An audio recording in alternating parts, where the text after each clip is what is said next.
Terima kasih Anda masih tetap bersama kami di Ruang Publik Berkreasi Banten Digital, di mana kita pada hari ini membahas soal Golok Banten menjaga warisan budaya Nusantara. Dan masih bersama kita pada hari ini ada AKBP Dr. Haji Agus Rashid, selaku Dirtati Polda Banten, yang juga Dewan Pengaping Paguyuban Pasundan Banten, sekaligus Ketua Pengusul Golok Banten di UNESCO. Dan juga masih bersama kita pada hari ini ada Ki Kumbang, selaku pendiri dan juga guru besar seni golok Indonesia, sekaligus tim ahli pengusul golok Banten di UNESCO. Tadi sudah kita berbincang-bincang tentang upaya golok di UNESCO gitu ya. Dan sebelumnya ini sudah kita saksikan, ini video tentang batik gitu ya. Karena selain golok, ini Banten ini menjadi apa ya, daya tarik tersendiri gitu ya. Ternyata batik Banten ini juga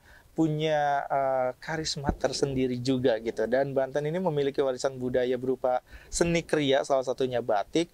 Dan setiap daerah di Banten ini bahkan memiliki batik tersendiri dengan karakternya yang berbeda-beda gitu ya. Tapi kita masih akan melanjutkan lagi nih perbincangan kita mengenai golok Banten selain batik yang juga menjadi khasanah di Provinsi Banten gitu ya. Dan kalau tadi udah kita berbincang-bincang mengenai upayanya mengenalkan golok Banten di internasional gitu ya. Nah, sejauh ini sinergitas seperti apa yang sudah dibangun bersama pemerintah daerah khususnya ini untuk terus mempromosikan golok Banten sebagai warisan budaya. Mungkin seperti apa dari Pak Agus? Ya, baik. Tentang dukungan tentang pengusulan golok Banten ke UNESCO. Alhamdulillah ya, jadi dari pemerintah daerah juga serius saya lihat dengan diterbitkannya surat keputusan gubernur tentang pengusul golok Banten ke UNESCO ini, juga itu kalau saya lihat tanda keseriusan pemerintah daerah.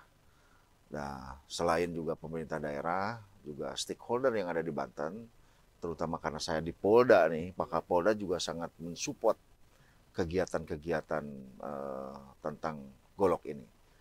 Nah, seperti kemarin di tahun 2002 kita juga ulangi di 2023 kita juga ke Belanda juga disupport oleh beliau. Dan memang dukungan ini kalau saya lihat juga luar biasa juga dari para anggota legislatif yang ada di Provinsi Banten, termasuk di kota kabupaten.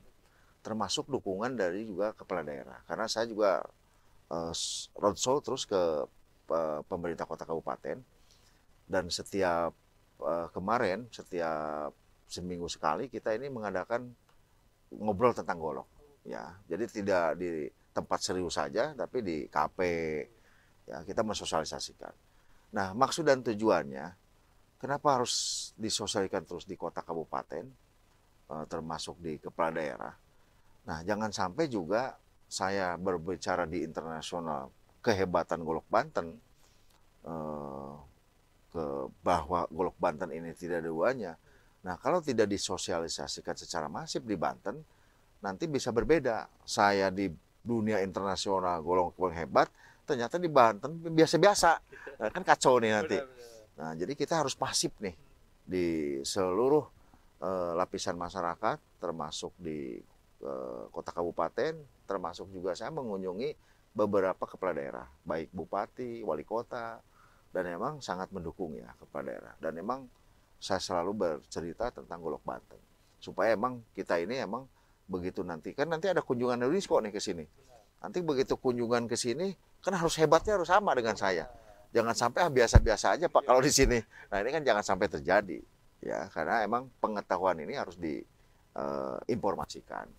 Nah, kebetulan kemarin waktu hari Minggu kemarin juga saya dengan tim diundang juga di Pandeglang. Jadi ada gagasan bulan kemarin kebetulan di Polda Banten mengemas tentang budaya Nusantara. Nah, itu diundang para pendekar Banten ya dari perguruan-perguruan silat untuk bagaimana mengkreasikan jurus-jurus silat yang disatukan. Ternyata tidak berhenti di situ tuh teman-teman nih para pesilat di Banten nih. Ya, ternyata dilanjutkan juga kemarin di Pandeglang. acara silaturahmi supaya tidak terputus. Dan kebetulan alhamdulillah kemarin di Pandeglang juga akan dibangun museum golok secara pribadi ya. Ini saya juga mengapresiasi ya oleh Pak Guron Jalak Banten Nusantara. Jadi emang akan membuat museum golok ya di luar pemerintah ya. Yang saya juga mengapresiasi. Mudah-mudahan ini memberikan energi juga ke kota kabupaten lain, ada penyumbang dana atau ya untuk kepentingan bangsa inilah ya supaya bisa emang tersimpan golok-golok ini di kota kabupaten. Selain nanti di jantung kota ini di provinsi juga ada museum golok. Dan itu terus, dan yang ke depan juga kami dengan tim juga ingin membuat film layar lebar tentang golok Banten. Itu juga salah satu dari rencana ya, supaya kan ini bukan warisan di Banten saja, ini dari Banten untuk Indonesia. Ya, nanti membuat film layar lebar profesional. Ya, bagaimana golok Banten ini, kehebatannya. Boleh, emang benar-benar layak lah kalau diakui di dunia, emang tidak ada duanya. Kan gitu ya. Itu luar biasa. Ya. Kalau dari Ki Gumbang seperti apa melihat sinergi sejauh ini dengan pemerintah daerah khususnya untuk upaya mengenalkan golok Banten ini sendiri? Dari pemerintah alhamdulillah sih kalau saya lihat mendukung sekali, termasuk pameran-pameran yang sering kita lakukan di Gedung Juang itu bersama Dinas Pendidikan Kebudayaan. Alhamdulillah kita masih solid untuk memperkenalkan golok Banten ini ke generasi-generasi sekarang. Pembuatan museum itu memang sangat perlu saya rasa di Banten. Selain museum, mungkin pemerintah nanti bisa membuat studi, tempat khusus studi tentang golok Banten. Yang menurut saya orang luar aja sangat tertarik. Iya, kalau sudah ada wadahnya, mereka akan datang dengan sendiri. Jadi tidak hanya museumnya, tapi ya seperti ada workshopnya tentang golok Banten itu sendiri. Jadi masyarakat yang mungkin belum begitu mengenal golok Banten ini bisa melihat prosesnya seperti apa, materialnya apa saja gitu ya. Itu yang menarik. Nah, kalau untuk masyarakatnya sendiri sebenarnya harus apa yang harus dilakukan oleh masyarakat untuk bisa mensosialisasikan lagi soal golok Banten? Masyarakat di Banten memang yang saya lihat saat ini masih dianggap sakral kalau untuk golok pusaka ini. Jadi kadang-kadang kita lihat ke rumah masyarakat itu karatnya masih tebal sekali, terus tidak dirawat. Nah, itu sangat sayang sekali menurut saya. Mungkin setelah saya tanya-tanya, mereka beralasan takut atau pamali mungkin ibaratnya. Memang di golok Banten itu kebanyakan 70% dari golok Banten mengandung racun memang. Jadi makanya mereka kadang tidak berani untuk membukanya. Mungkin masih ada material-material racun yang disimpan di bila. Makanya kadang-kadang kalau golok yang lama tidak dipakai itu karatnya bisa tebal sekali. Ketika kita pegang akan terasa iritasi. Makanya mereka nggak berani. Mungkin nanti bisa menghubungi tim golok Banten. Karena kalau berbicara mengenai golok Banten sebenarnya sudah tidak asing lah ya, lekat dengan hal-hal klinik gitu ya. Mungkin seperti apa nih tanggapannya Pak Agus? Karena golok Banten ini sangat melekat dengan hal-hal klinik sampai akhirnya masyarakat ini mungkin bukan tidak ingin merawat gitu ya, tapi seperti ada ketakutan-ketakutan gitu. Kebetulan di tim golok Banten emang tim ini kan ada ahlinya. Jadi golok Banten ini bukan hanya disimpan, tapi kami juga merawatnya. Dan kalau kami ini sudah terbit juga beberapa buku. Yang pertama itu tentang perjalanan golok dari Banten menuju Eropa ya, tentang jejak Polda Banten. Dan sebelumnya juga ada buku di golok. Nah, di situ juga ada tentang perawatan golok. Ya emang tadi betul, golok-golok Banten yang lama ini memang mengandung racun. Tapi bagaimana kita merawat, sebetulnya di buku itu udah ada cara perawatan. Nah kalau emang tidak bisa ya bisa menghubungi kami. Karena emang karena kami ini udah resmi, legal, dan sudah di SK-kan oleh gubernur, Jadi sumber daripada golok Banten memang harus datangnya dari kami. Termasuk juga bagaimana perawatan golok ya bisa dirawat dengan baik ya. Nah, tadi berhubungan dengan klinik ya. Ya karena golok ini emang dulu kan dibuat emang tidak sembarangan membuat golok itu. Ya, golok itu emang karena untuk senjata alutsista, untuk bagaimana pertahanan diri, ya untuk mempertahankan negara ini, emang tidak sembarangan orang tua-tua dulu ini. Bahkan ada cerita khusus tentang pembuatan golok. Bukan hanya di Pandai zaman dulu. Bahkan ada golok yang emang sistem paut. Ya, sistem paut. Sistem paut itu buat golok bukan di Pandai, tapi pakai tangan. Nah, saya juga nggak habis pikir sampai sekarang, kok bisa ya orang-orang tua dulu bisa begitu. Ya mungkin di era sekarang kayaknya hal yang tidak mungkin. Tapi zaman dulu emang diceritakan membuat golok di paut. Di paut itu menggunakan tangan. Ya, menggunakan tangan. Dan emang tadi itu saya katakan di segmen awal bahwa emang membuat golok zaman dulu nggak kayak sekarang. Ya, ada puasanya, ada doanya. Nah, sekarang yang masih melanjutkan tradisi itu di antara golok-golok lain itu di Ciomas masih. Karena emang kalau saya lihat materialnya emang dari besi inti. Dari besi inti yang sudah lama ya, emang dibuatnya hanya bulan Mulud. Dan itu ada di situ kalau saya lihat ada sisi simbol persatuan. Jadi bisa menyatukan orang-orang yang di luar Banten.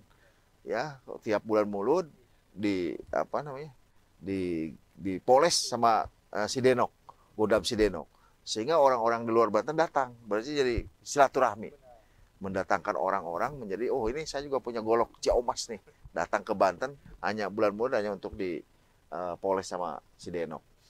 Nah, saya lihat itu simbol persatuan yang masih sekarang dipertahankan. Dan kalau untuk generasi mudanya ini seperti apa? Apa yang sebenarnya peran generasi muda untuk bisa tetap melestarikan golok Banten? Ini harus apa? Nah, untuk yang generasi sekarang ya, selain juga melestarikan golok-golok pusaka yang sudah lama, juga bagaimana anak muda sekarang itu juga bisa melanjutkan ya. Karena kita emang sebagai generasi penerus, kita harus lanjutkan nih. Jangan sampai berhenti hanya golok pusaka untuk pelestarian, tapi bagaimana melanjutkan pembuatan golok selanjutnya.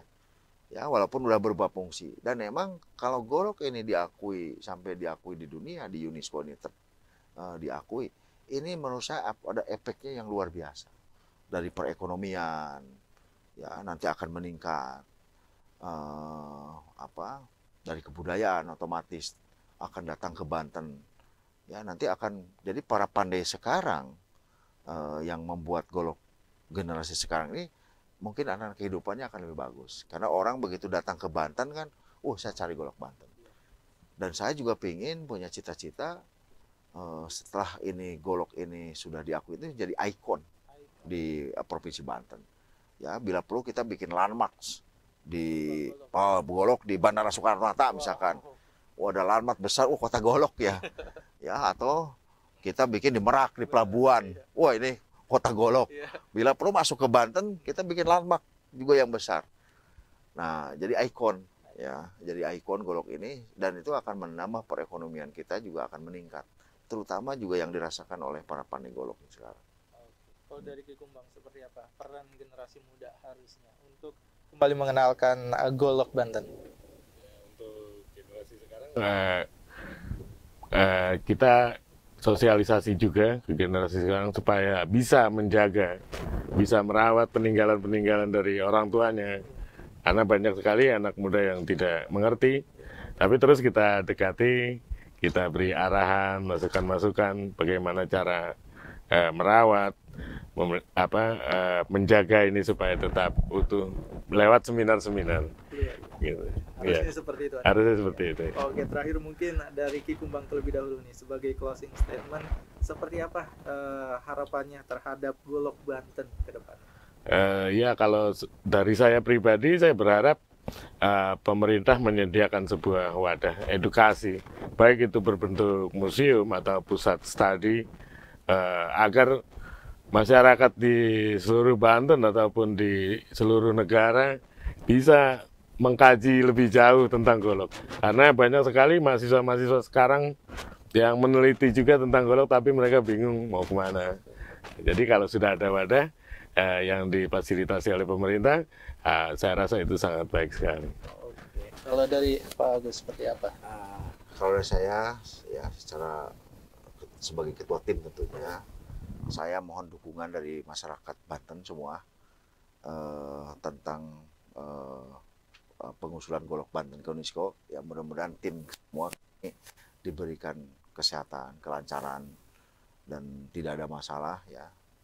Tolong kami doakan juga supaya tetap lancar, dan ke depan ya tim berharap semua juga emang Golok Banten ini bisa diakui di dunia. Saya mohon doa restunya bagi semua untuk masyarakat Banten. Semoga Golok Banten ini bisa sukses di UNESCO dan semakin berkembang, dan yang pastinya masyarakat Indonesia khususnya Provinsi Banten ini semakin mencintai juga Golok Banten, tidak hanya sebagai budaya tapi sebagai identitas diri mereka sebagai masyarakat Banten. Terima kasih Pak AKBP Dr. Haji Agus Rashid sudah hadir pada hari ini, dan terima kasih juga Ki Kumbang sudah meluangkan waktunya. Mudah-mudahan kita bisa berjumpa lagi di lain waktu. Dan itu dia pemirsa perbincangan kita pada hari ini di Ruang Publik Berkreasi Banten Digital mengenai Golok Banten menjaga warisan budaya Nusantara. Kita akan berjumpa lagi dengan perbincangan mengenai budaya lainnya di Nusantara. Jadi pastikan Anda tetap bersama kami di Ruang Publik Berkreasi Banten Digital. Akhir kata saya Bian Oktario bersama kerabat kerja yang bertugas. Akhir kata wassalamualaikum warahmatullahi wabarakatuh dan sampai jumpa.